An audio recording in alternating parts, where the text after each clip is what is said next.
हरे राम हरे कृष्ण। श्रीमद् वाल्मीकि रामायण के बाल कांड के द्वात्रिंश सर्ग यानी 32वें सर्ग का पाठ करेंगे। महर्षि वाल्मीकि लिखते हैं कि सिद्धाश्रम बक्सर से अब विश्वामित्र जी श्री राम और लक्ष्मण को लेकर के मिथिला को जा रहे हैं। तो वहां से उत्तर पूर्व की दिशा में आगे बढ़ते हैं और सायंकाल होने पर सोन नदी के तट पे पड़ाव डालते हैं। सोन नदी के तट पे स्नान ध्यान करके अग्निहोत्र करने के पश्चात श्री राम विश्वामित्र जी से पूछते हैं कि हे मुनि श्रेष्ठ, ये हम लोग कहाँ आ गए हैं? ये जिस स्थान पे हम लोग आए हैं, ये यहाँ बहुत ही हरा भरा सस्य श्यामला चारों तरफ सुंदर खेती दिखाई दे रही है और ये बहुत ही सुंदर स्थान है, हरा भरा है। ये इस स्थान का क्या इतिहास है? यह कौन सा स्थान है? मैं जानना चाहता हूँ, मुझे जानने की उत्कंठा है। विश्वामित्र जी कहते हैं कि श्री राम सुनो, यह जहाँ हम यहाँ रुके हुए हैं, यह स्थान एक बहुत पहले एक राजा, धर्मात्मा राजा हुआ करते थे। उनका नाम कुश था। कुश ब्रह्मा जी के पुत्र थे और कुश बहुत ही सदाचारी और महान राजा थे। उनकी पत्नी विदर्भ देश की राजकुमारी थी और कुश के 4 पुत्र हुए। चारों के नाम इस प्रकार हैं: कुशाम्ब, कुशनाभ, असुर्त रजस और वसु। ये 4 पुत्र थे, चारों धर्मात्मा थे। राजा कुश के आदेश पर चारों राजकुमारों ने एक नए नगर का निर्माण किया, 4 नए नगर का निर्माण किया। कुशाम्ब ने जो नगर बसाया उसको कौशाम्बी या कोसम के नाम से जानते हैं। कुशनाभ ने जो नगर बसाया उसको महोदय के नाम से जानते हैं। असुर्त रजस ने धर्मारण्य के नाम से एक नगर बसाई और जो मैं उल्लेख करना चाहूँगा कि धर्मारण्य नगर ही आगे चल करके गया के नाम से प्रसिद्ध हुआ। और चौथे पुत्र वसु ने गिरिब्रज नाम का एक नगर बसाया जो वसुमती के नाम से प्रसिद्ध हुआ। विश्वामित्र जी कहते हैं कि हे रघुनंदन, ये सोन नदी जो है दक्षिण पश्चिम की दिशा से, सोनभद्र नाम की यह नदी दक्षिण पश्चिम से आगे बढ़ते हुए मगध प्रदेश को उत्तर पूर्व की दिशा में मगध देश को जाती है।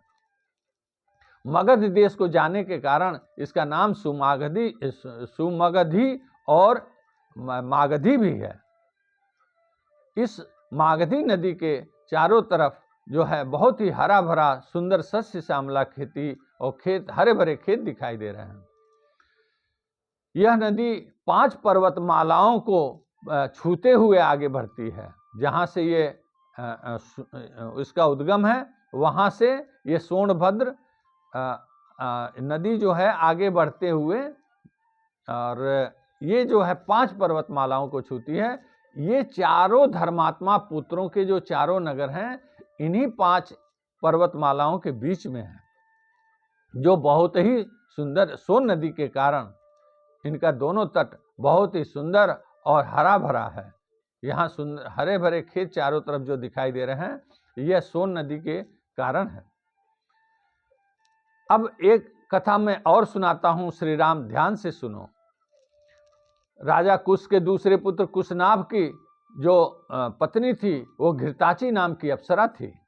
घृताची से विवाह करने के पश्चात कुशनाभ ने 100 पुत्रियों को जन्म दिया, जो बहुत ही अत्यंत सुंदर थी।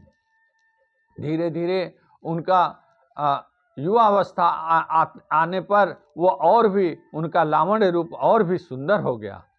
एक दिन वह अपने उद्यान में सज धर के और वो नृत्य और गायन कर रही थीं और वहाँ पे अपने बहुत ही प्रसन्न मुद्रा में आपस में वार्ता कर रही थीं और नृत्य और गायन से अपना मनोरंजन कर रही थीं। वहीं पे पवन देव, वायु देवता उनके ऊपर मोहित होकर के और आते हैं और वायु देवता उन 100 कन्याओं से अपना प्रेम प्रस्ताव रखते हैं कि मैं आप लोगों को अपनी भार्या बनाना चाहता हूँ, मैं आप लोगों को अपनी पत्नी बनाना चाहता हूँ। उन कन्याओं ने पवन देव का तिरस्कार करते हुए और उन्हें जवाब दिया कि हे पवन देव, हे वायु देवता, आप देवता होकर के भी इस तरह की बात कर रहे हैं। हम लोग अपने पिता के अधीन हैं और हमारे पिता ही जो निर्णय लेंगे हम उन्हें पति के रूप में स्वीकार करेंगे। और आपने देखा होगा, आप तो पवन होने के नाते, वायु होने के नाते सबके हृदय में प्रवेश कर सकते हैं। आपने देखा होगा कि हम लोगों के हृदय में आपके लिए कोई स्थान नहीं है। तो इस तरह का आपको प्रस्ताव रखना शोभा नहीं देता है। वायु देवता क्रोधित होकर के कुपित हो जाते हैं और उनको अपने वायु के प्रभाव से कुबड़ी बना देते हैं। कुशनाभ की 100 पुत्रियां जब कुबड़ी होकर के रोते बिलखते हुए अपने घर को लौटती हैं तो राजा कुशनाभ बहुत ही दुखित और चिंतित हो जाते हैं और वो पूछते हैं कि हे अपने पुत्रियों से पूछते हैं कि तुम लोग की ये दुर्दशा किसने की है, मुझे उसके बारे में विस्तार से बताओ। और उत्तर प्रत्युत्तर के वो जब सुनने को के लिए बैठ जाते हैं। इस 32वें सर्ग में इतना ही यहाँ यह समाप्त होता है। अगली कड़ी में हम 33वें सर्ग का पाठ करेंगे। हरे राम हरे कृष्ण।